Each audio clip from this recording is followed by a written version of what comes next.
Mga kapuso, hanging habagat at mga local thunderstorm pa rin ang magpapaulan sa bansa ngayong araw.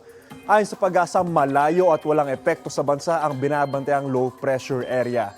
Namatay na ng Pag-asa sa layong 1,640 kilometers northeast ng Eastern Visayas.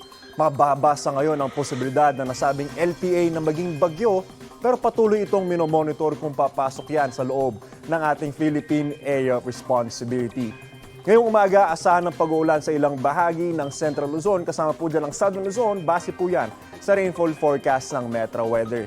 Higit na mataas ang tsansa ng ulan sa Visayas at sa Mindanao. Pagsapit naman ng hapon, uulanin na ang iba pang panig ng bansa.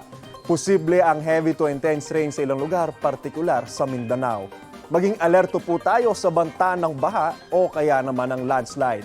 Asahan ding muli ang ulan ngayong araw dito sa Metro Manila. Ingat po tayo. Ako po si Andrew Pertiara at yan ang latest mula sa GMA Integrated News Weather Center. Maasahan, ano man ang panahon. Know the weather before you go para mark safe lagi, mga kapuso.